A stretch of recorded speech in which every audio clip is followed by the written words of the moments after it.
Today, I'm going to show you the amazing power of smart objects in Photoshop.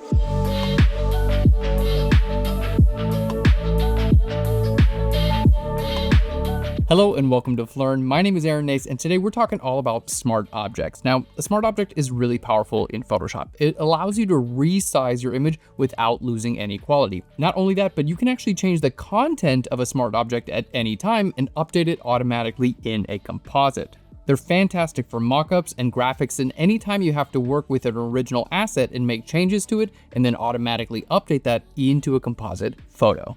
So here we are in Photoshop. Now I want to take this image and put it into the background photo here and then be able to update this image at any time.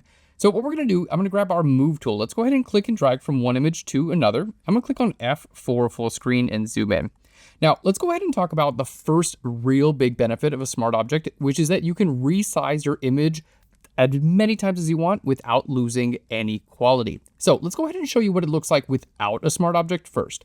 So we're just going to take our layer here. We're just double click and I'm going to call this painting. Perfect. Now let's hit Control or Command T for transform. We're just going to transform this and I'm going to make it really small. We're just going to make it like tiny, tiny, tiny. You can see it's like 3% of the original size and hit enter. Okay, now I'm going to hit Control or Command T again, and we're just going to resize it again. We're going to make it nice and large. And you can see by making it small and then large again, we've lost all of the quality of this photo. So this is what happens when you don't use a smart object. Now let's just hit undo a couple times and we're going to turn this into a smart object. So you can do it in a few ways. You can right click right here on your layer and go down to where it says convert to smart object on the bottom. You can also just go to layer and then down here to smart objects and then convert to smart object. There we go. So now you can see it's a smart object. We have our smart object icon right here.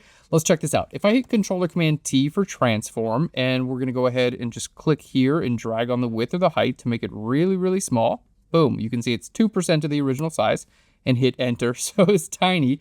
Let's hit Control or Command T again. You can see one cool thing is it retains the transformation that it did. So it actually says it's 2% of the original size. So I can simply just highlight there and hit 100% and hit enter.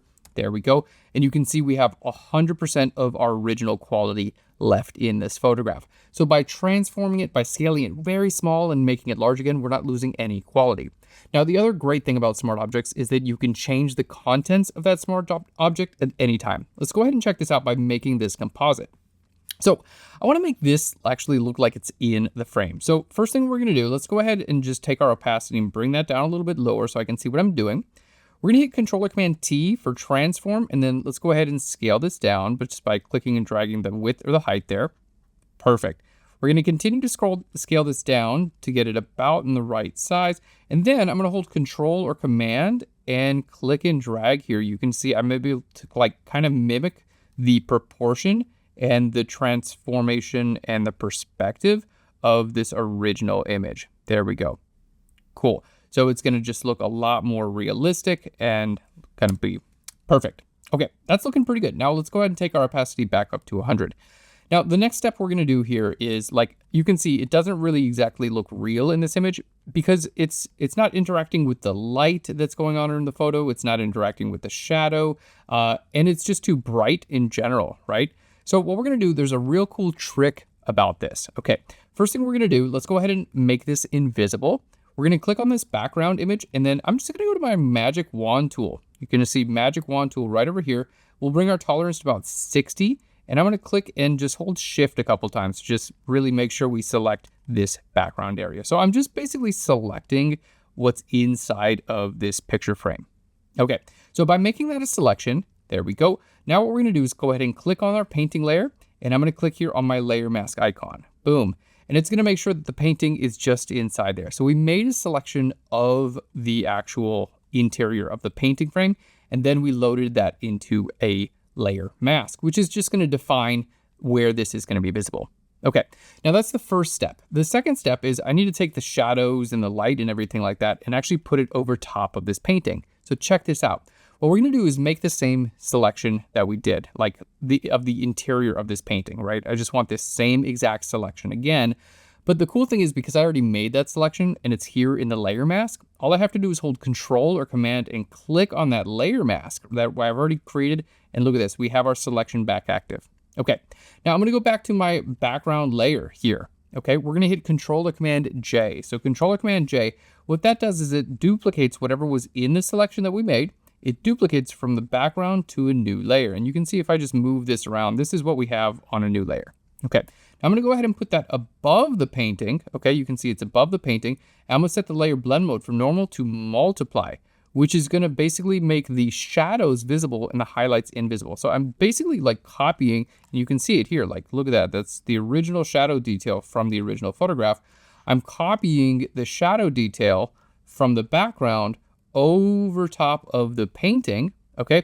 And it's showing up where the painting is right there. So by making that visible and invisible, you can see it looks really good. Especially when I zoom out, you can see it's like it has the shadow and highlight detail of the original one. So there's, you know, the first image there, and then there's the second. You can see it just looks a lot more realistic. It looks like it's actually there.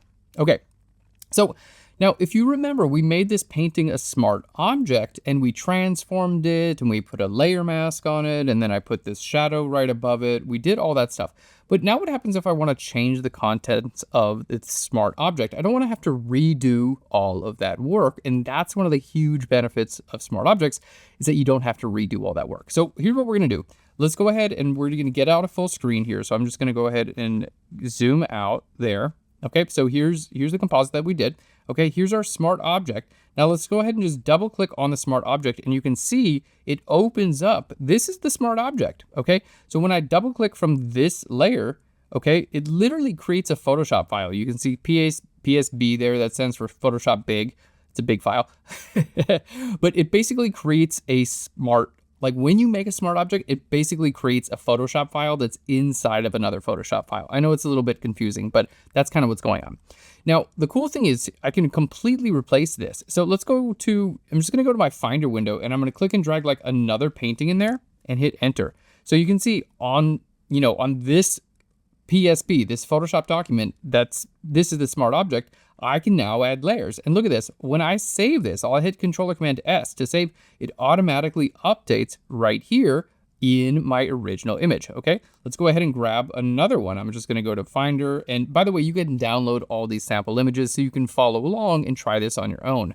Let's go ahead and click and drag another one in there. There we go, Control or Command S to save that, and you can see it's automatically updated. We'll do it one more time just so you can see. It's such a cool effect. There we go, I like that a lot. I just made these using AI. There we go, let's save that and put it in there. So now you can see, we can just close this out. I can just hit, you know, X on that to close it out. Now you can see like all of this is contained within the smart object. So I still have the shadow that's right over top of that. I can still, you know, turn this off and on at any time. I have my composite.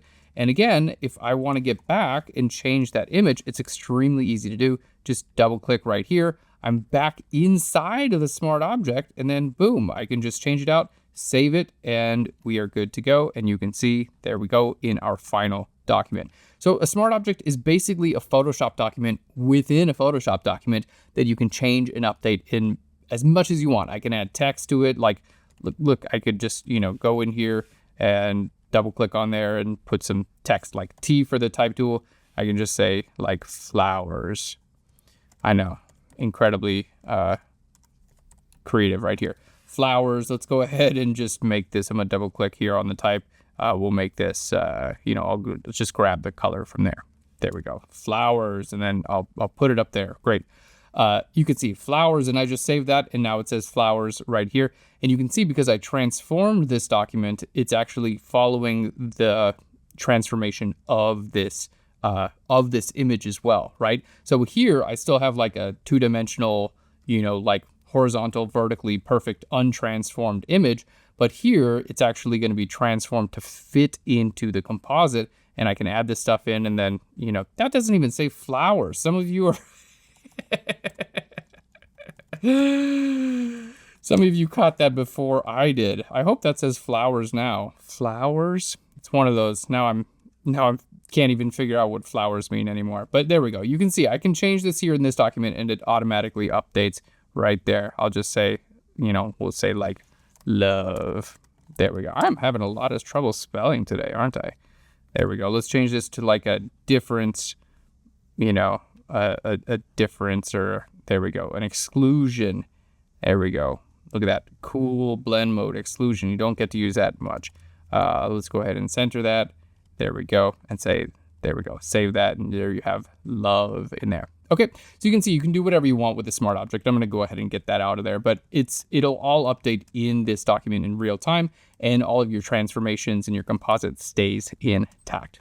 Alrighty, well, there you have how to use smart objects in Photoshop. I hope you enjoyed this video. If you did, give us a big thumbs up. Let me know in a comment right down below what you'd like to learn next, and if you want to get more free videos, just click on subscribe.